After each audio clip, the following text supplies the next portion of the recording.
Tudo isso, toda essa evolução da ciência nos convida ao materialismo, enquanto ela nos afasta dos valores espirituais. Joana de Ângeles, no seu livro O Homem Integral, é o segundo volume da sua série psicológica, ela vem nos mostrar que são 5 os principais fatores de perturbação do homem no mundo contemporâneo.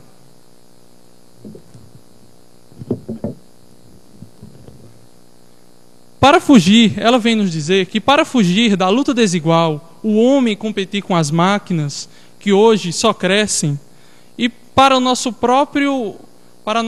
resguardar a nossa própria segurança emocional, e para se esquivar também do competitivismo doentio que nós temos, para continuarmos no mercado de trabalho hoje, nós precisamos e vemos como única saída nos resguardar e ficarmos presos ao que nos é mais fácil, certo? Isso daí, inicialmente, nos mostra o primeiro fator de perturbação, que é a rotina. Nós repetimos a ação de ontem, hoje, com a mesma intensidade e da mesma forma. E subitamente, como correnteza que rompe uma barragem, um homem, ontem, muito bem para toda a sociedade, um homem muito bem equilibrado, amanhã é visto com instintos agressivos e desequilíbrios da mais variada ordem, certo? Esse competitivismo de sobrevivência e a sociedade egoísta em que nós nos encontramos, que muitos veem essa como a única forma de sobreviver, sendo egoístas, vendo somente o seu próprio bem-estar como fonte de saída para sobreviver e ter uma mente focada. Nós nos deparamos com a insegurança emocional. Todos só veem para si mesmo, todos só se ligam consigo mesmo, e não se importam em saber como está o outro, e não se importam em saber como foi, será que aquilo que eu falei, aquele jeito que eu disse, eu me expressei mal, eu falei algo que não queria. Então isso daí, essa insegurança, nos traz a irmã gêmea dela, que é a ansiedade, certo? Então a ansiedade é trazida por Joana de Ângeles como segundo fator de perturbação para o nosso mundo contemporâneo. Todos nós temos limites aceitáveis de ansiedade, certo? Quando esperamos uma resposta, quando estamos aguardando alguma presença, estar ansioso é um fator normal, é perfeitamente aceitável. Mas quando ela está aliada à sudorese, a suar muito, a complicações gástricas, certo? A problemas respiratórios e várias outras, insônia também, isso daí já é um fator patológico que nos encaminha para a somatização física, certo? E dessa maneira nós teremos doenças graves que podem acarretar o nosso desencarne ou complicações outras. Essa mesma sociedade desajustada, com a nossa preocupação de resguardar o nosso bem-estar físico e também financeiro, certo?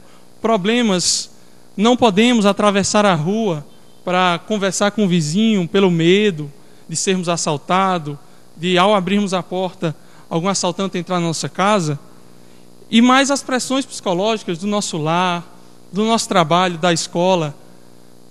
Isso daí faz com que nós reavivemos situações vividas por nós em vidas passadas, que Joana de Ângeles vem nos dizer que, relembrando de como nós reagimos em vidas passadas para aquelas mesmas situações, nós não liberamos a culpa em nós mesmos ou em algum conhecido nosso, numa vida passada, nós não vemos justificados, não víamos justificados crimes que eram cometidos.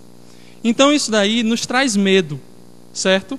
Que esse daí é o terceiro fator de Joana de Ângeles, é o medo, seja medo de ser aceitado, medo da aceitação de não ser aceitado, medo da falta de segurança e muitos outros. Esse medo, ele nos lidera muito facilmente para os profundos abismos da depressão, certo? E muito facilmente nós não vemos na depressão, quando estamos com medo, saída para os problemas que nós enfrentamos. Então, esse medo, de pouquinho em pouquinho, vai nos impedindo de realizar atribuições simples, a socializar com um grupo conveniente, a fazer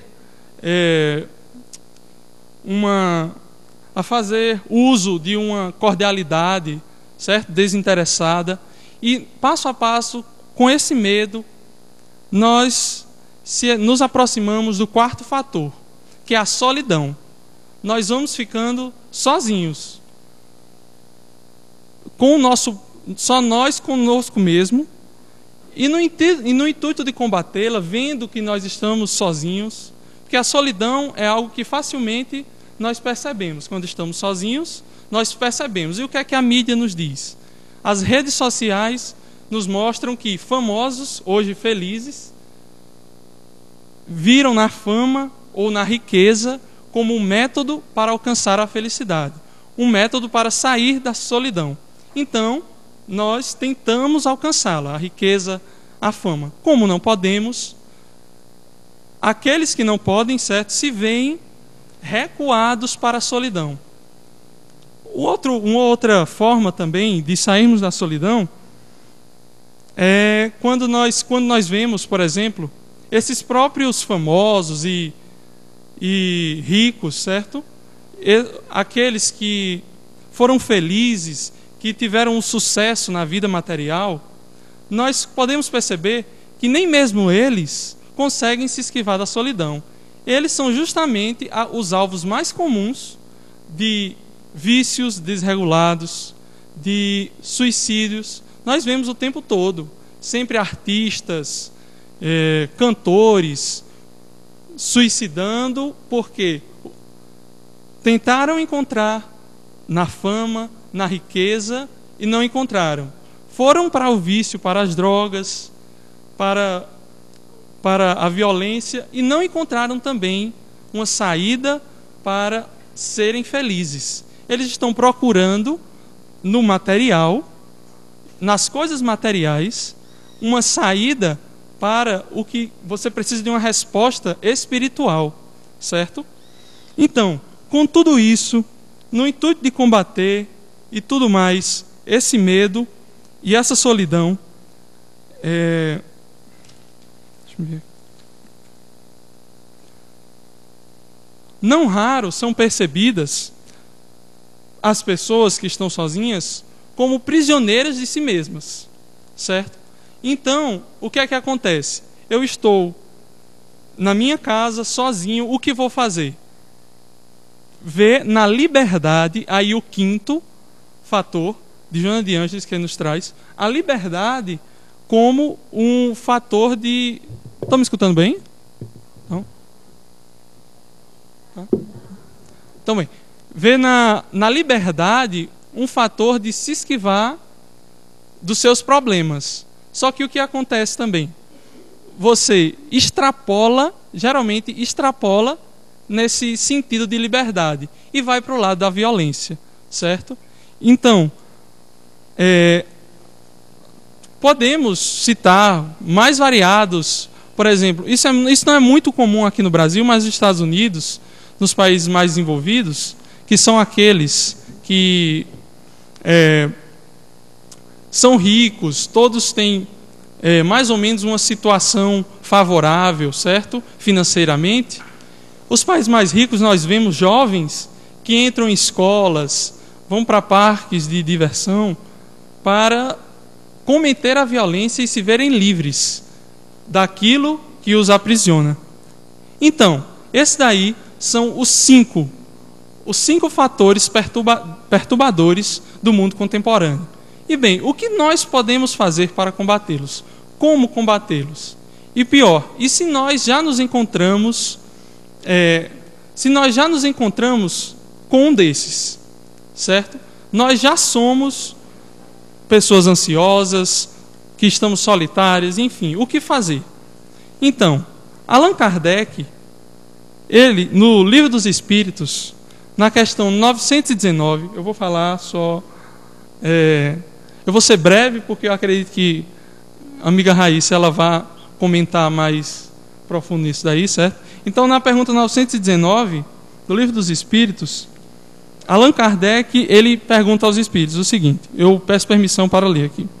Qual o meio prático mais eficaz que tem o homem de se melhorar nesta vida e de resistir ao arrastamento do mal? Então, qual o meio prático, certo? Eita, agora eu desmarquei. Mas tudo bem. Qual o meio prático mais eficaz para atingirmos a felicidade, né? Como é que é? Então deixa eu abrir aqui de novo. Ok. Então, ele responde: um sábio da antiguidade vos disse: conhece-te a ti mesmo. Certo? Então, qual foi o sábio da antiguidade que nos disse: conhece a ti mesmo? Sócrates, que lá por volta de 400 a.C., ele já nos falou a resposta para essa pergunta que ainda hoje, em 2013, 2000 anos depois de Cristo, mesmo com o exemplo dado por Cristo, nós ainda não sabemos nos esquivar dessas más inclinações. Então, conhece-te a ti mesmo. Mas Allan Kardec, né, ele não acha suficiente. E pergunta ainda mais, né, na 919A. Compreendemos toda a sabedoria desta máxima, mas a dificuldade está precisamente em cada um conhecer-se a si mesmo. Qual o meio de consegui-lo? Então aí ele vem falar, quem explica é Santo Agostinho, certo? Na sua resposta muito conhecida, que ele dá o exemplo dele mesmo, como ele vivia na terra, de tudo que ele faz. Ele nos diz que ao se deitar, ele pensava em tudo aquilo que fez no dia, e o que poderia ter feito de melhor, certo? Então, além disso tudo, nós podemos nos melhorar, nós podemos sair, por exemplo, da rotina com suportes morais e espirituais, certo? Quando nós nos aliamos a uma religião, seja ela qual for, que tenha em vista o bem, nós podemos nos esquivar da rotina, vindo, por exemplo, para uma palestra, certo? Nós podemos sair da rotina e perceber a magnitude do que ainda está nos esperando. Isso que vivemos aqui, a Terra, apesar de parecer para muitos como a única vida, a sua única chance, não é. Ela é mais uma chance que nós estamos tendo e que estamos tendo também a oportunidade de nos melhorar, certo? Então, quando nós nos aliamos a suportes morais e espirituais, nós nos damos vazão ao amor ao próximo, à solidariedade. E isso, praticando o amor ao próximo e a solidariedade, nós podemos muito bem perceber com essas experiências, nós podemos perceber que aquilo que estamos fazendo e o que não estamos fazendo, que poderíamos fazer para nos melhorar, certo? Então, algumas personalidades, tenho certeza que vocês conhecem alguma delas. Algumas personalidades dizem assim: não, eu prefiro me esconder, eu não vou me conhecer.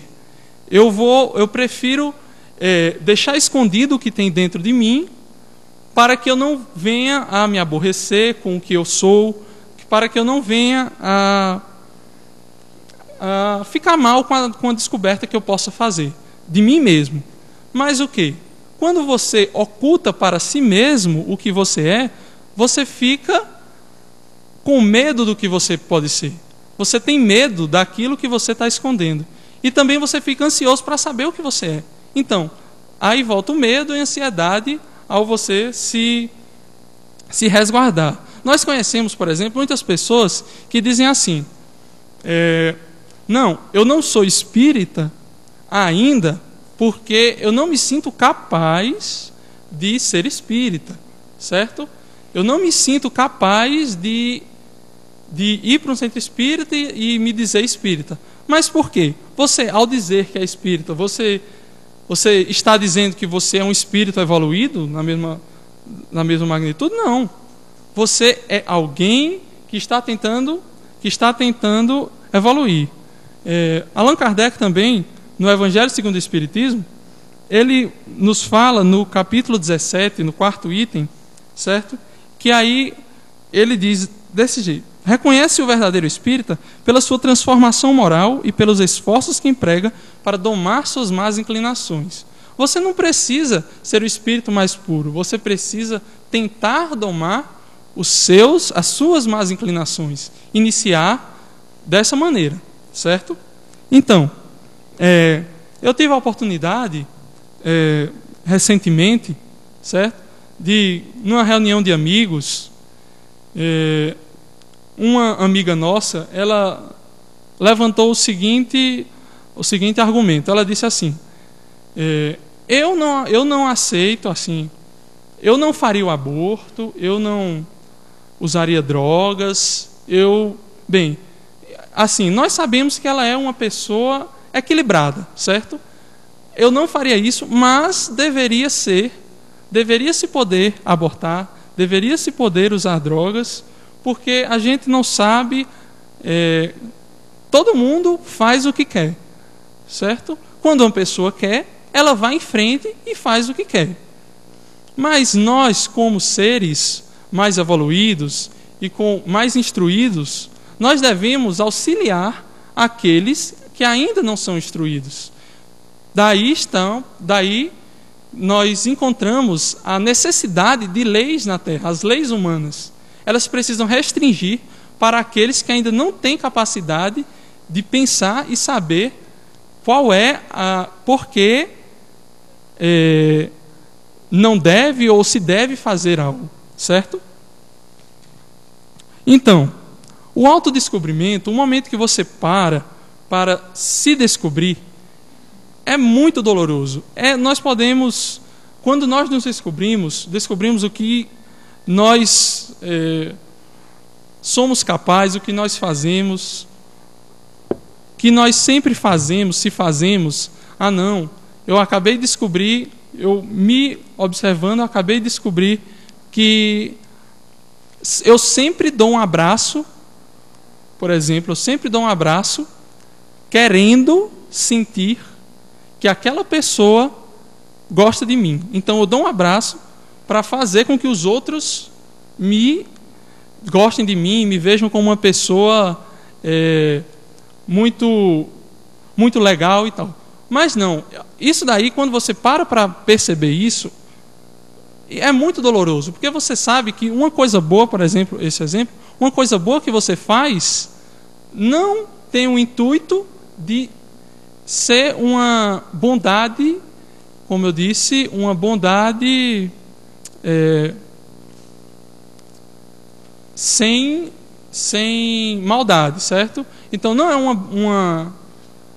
uma bondade que você faz sem querer nada em troca, como não devemos fazer.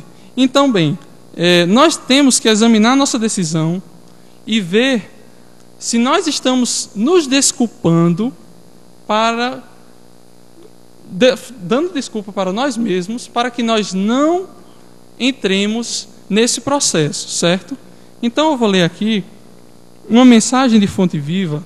A mensagem de Fonte Viva número 56 é do Espírito Emmanuel, certo?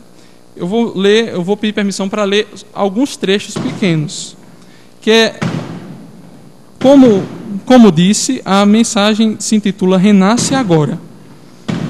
Em um certo momento ele fala: sucedem-se os anos com matemática precisão, mas os dias são sempre novos, dispondo assim de 365 ocasiões de aprendizado e recomeço, anualmente. Quantas oportunidades de renovação moral encontrará a criatura no abençoado período de uma existência? Conserva do passado o que for bom e justo, belo e nobre, mas não guardes do pretérito os detritos e as sombras, ainda mesmo quando mascarados de encantador revestimento. Então, nós sabemos que nós temos que perdoar. Nós temos que perdoar os nossos amigos e nos perdoar por tudo aquilo que fazemos e fizemos, certo? O processo de autodescobrimento é longo, então nós temos que começá-lo imediatamente, o quanto antes. Você começar a parar a pensar: não, o que eu fiz naquele momento que fez mal àquela pessoa? Porque, não, eu estou percebendo que ela não gostou de algo que eu falei. O que eu falei? Então, como eu posso melhorar para da próxima vez eu já me expressar melhor, certo? Então, aí tem outra parte daqui também do Fonte Viva, que eu vou pedir permissão para ler também, dessa mesma mensagem, que ele fala assim: enquanto nos demoramos na fortaleza defensiva, o adversário cogita de enriquecer as munições, mas se descemos a praça desassombrados e serenos, mostrando novas disposições na luta, a ideia de acordo substitui dentro de nós e em torno de nossos passos a escura fermentação da guerra. Então, quando nós agimos, vamos para a praça, que ele diz, saímos de casa com o intuito de fazer o bem, nós ocultamos aqueles que desejam fazer o mal. Os que desejam fazer o mal estão sempre, o tempo todo, pesquisando para ver um método mais prático e mais eficiente de atingir o que deseja. Nós, que desejamos o bem, temos que fazer o mesmo em relação ao bem, certo? Então, nós sabemos que o nosso mundo, a Terra, ela aguarda a nossa transformação moral, certo? Nós sabemos, já foram feitos vários estudos duplos cegos, certo? Com experimentos duplos cegos, que eles disseram que a prece, que mostraram a eficácia da prece, certo? Nós sabemos da eficácia da prece, que nós fazemos à distância, ou até mesmo no mesmo recinto, principalmente. Nós sabemos que os espíritos já nos disseram, é um conhecimento comum, a eficácia do Evangelho no lar. Como o Evangelho no lar pode nos ajudar e ajudar a toda a nossa vizinhança com uma simples reunião feita semanalmente, certo? Então, o que então nós aqui nesse salão poderíamos fazer para melhorar o mundo? O que nós poderíamos fazer se todos nós saíssemos daqui sintonizados no bem? O que nós não poderíamos fazer para ajudar o mundo a atingir o tão esperado tempo de regeneração, certo? Então, assim eu finalizo a minha fala e